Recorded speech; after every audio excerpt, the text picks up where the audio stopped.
Hey everyone, I'm AdamHarry with JayArr, and we're back again from BoLS with another look at the Vigilus Defiant campaign guide. Today we're going to be focusing specifically on the campaign rules. Right. So in our last video we talked the lore of Vigilus and kind of how do we get here? Yeah, how it tied like every other release for 40K basically. Well, for the past year and a half. For the year and a half, yeah. Roughly, like it's kind of tied everything together. Yeah. Today we're looking at the campaigns, specifically the campaign rules. This is actually a really cool section for anybody that wants to play in a campaign. So yeah, narrative play, match play, open play, any type of however you experience the game. This section's got something for you. Right. It does a good job of like letting you tell a story, which is kind of what I love about playing 40K in general. It breaks down like the campaign for Vigilus into a bunch of chunks. Not only that, it's designed in a really cool way. Yeah. If you're familiar with like a ladder campaign or a tree campaign, it's similar to that, but this is a little bit different. So this just goes about how to score it and all that stuff. Mm-hmm. What I like about how they broke this campaign up, it's actually broken up into 3 different phases, and each phase has 6 rounds. Right. So depending on how your game group wants to break that up, if you just want to play like 6 games or do this over 6 weeks, these are just kind of general guidelines to explain what's going on. And it's cool about this is it kind of tells you what's going on in the different rounds and kind of what factions are participating. But you can have games happening in parallel as well. So, but this is a really cool layout. Again, this is the first phase, War of the Beasts.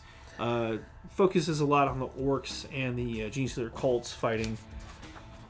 And then the second phase is the War of the Beasts continues. This is where the Eldari and stuff start to come in. Yeah. And then each one is cool about this. Each round has special rules associated with them and ways to score bonus GPs, which is ultimately the victory points to determine who the quote winner is at the end of the campaign. And then the third phase of the War of the Beasts, again, it takes this all the way to chaos showing up. And again, you can play other factions. You don't just play Genestealer cult or orcs in the first phase. You can play. You can play whichever throughout the whole thing.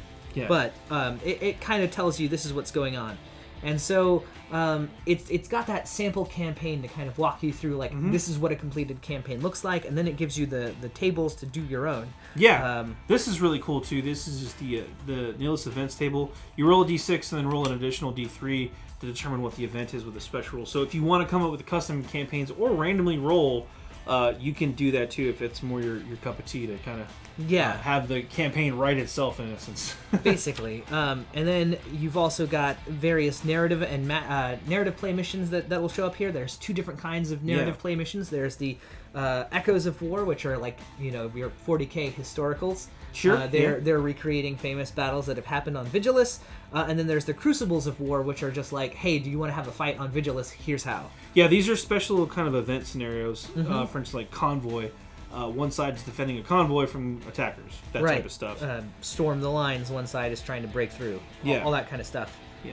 And then a lot of the stuff, especially the narrative play stuff, is designed to work with power ratings and stuff like that, but you can totally use match play points too. They've been kind of pushing like for more of like the narrative stuff to get more of that match play balance. They're trying they're making an effort with the stuff that they present in here to have it not be too like unbalanced for people who are used to like more competitive match play style play. Now, we're not going to show off all the Crucible of War missions. We are going to show off this one in particular, and then probably one of the Echoes of War missions as well. Absolutely. So here's Convoy. Again, this is fought kind of long ways, as you can see here. 12 inches on this side for the defender's deployment zone, and the attackers kind of the rest of the board, essentially. Right, basically. And then the defenders are essentially trying to get to the escape route. Any unit in the convoy can move off the battlefield edge labeled escape route, so long as they can make it in their move. So that's what you're trying to do. What's cool about each one of these missions is you also get a ton of stratagems to go with it. This one's got 6 total stratagems, 3 for the defenders and 3 for the attackers. And they let you do some kind of cool things to reflect the unique specificity of the of the mission. So the defenders, for instance, get to like make field repairs on their convoy. Yeah. Or they have like a displacer field that can kind of help protect the convoy. They've got a lot of stuff because it's a little asymmetrical scenario. Yeah. Which I like. I think that kind of presents an interesting challenge. Sure. If both players are playing to different objectives. Yeah, it's just different. It's a different way to play. Again, yeah. There's a random chart with 6 of these total. Each of them's got a ton of different strategies to play. Mm-hmm. The victory conditions for each one they're also different. It's not just about. I mean, it is about killing your opponent, but there's other options to how to win the game. So. All right, and that's a sample of the Crucible of War missions. There are 6 of these all together. Yep. And then we're gonna take a look at. Let's look at the Angels of Death Descend. This is the one I want to show off for the like historical recreation. So this is when the Adeptus Astartes start arriving to the beleaguered hive cities to defend them from the orcs. So basically. It's an interesting map because you've got your 2 sides as before. You have the attackers and the defenders.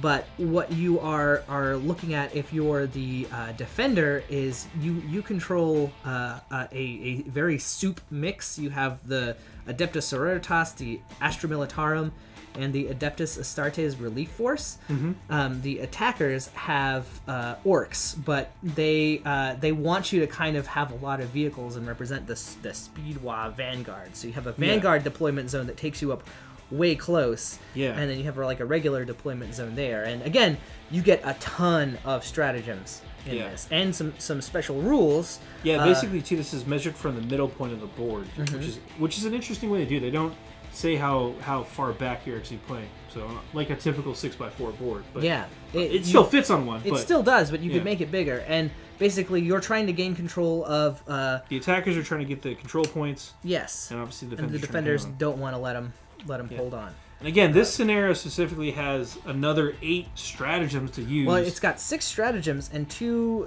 special upgrades. Sorry. So these are mission veterans.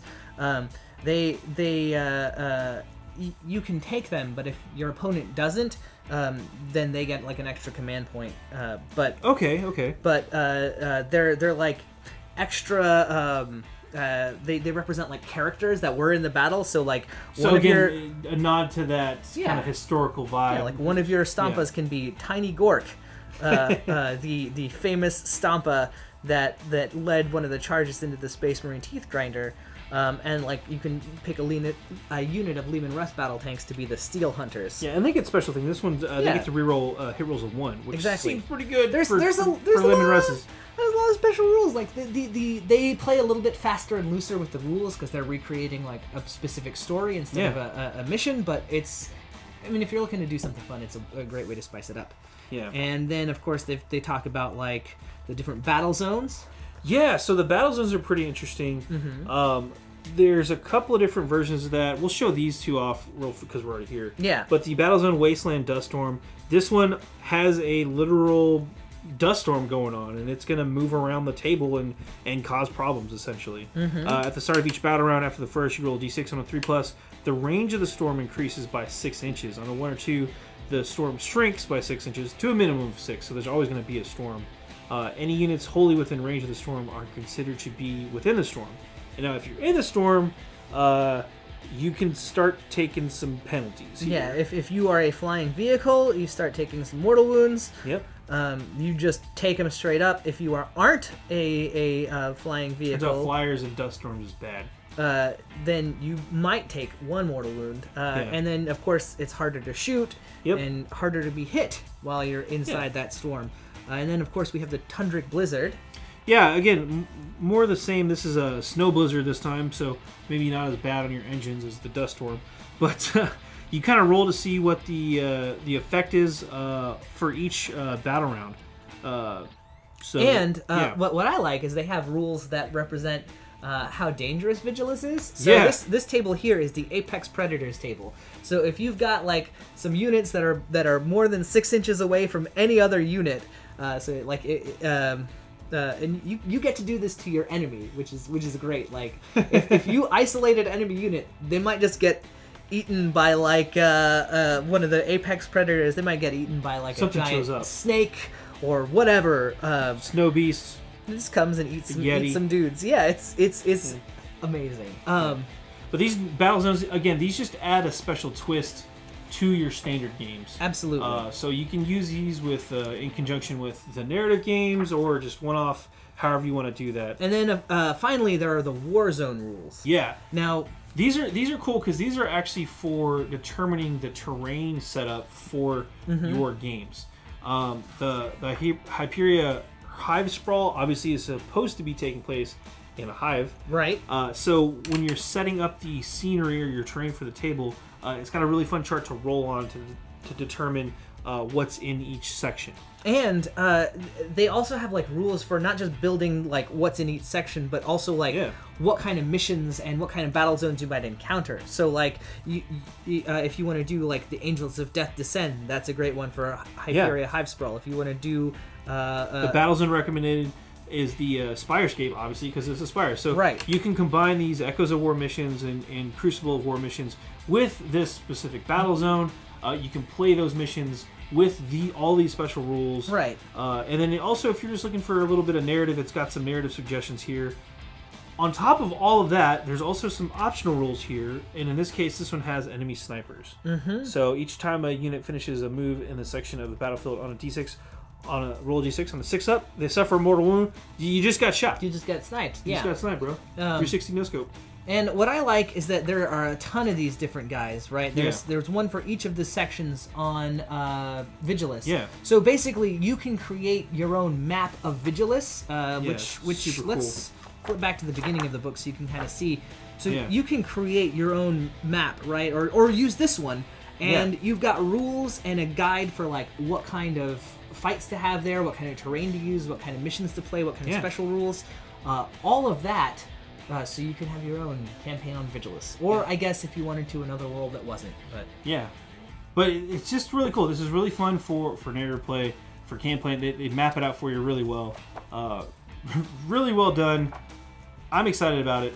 I am as well. I love the idea of a campaign. I played in like one and it was a blast. I wish that I had more time to do these. But be sure and check back next because we're going to take you through faction rules in the next video. That's right. So come back next time. I'm AdamHarry from BoLS. I'm JayArr from BoLS. We're both from BoLS. Oh, that's right. We'll forget that. Yeah. Anyway, thanks for watching.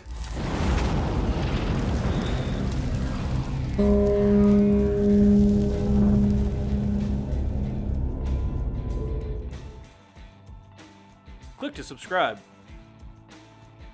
Check out more videos. And thanks for watching.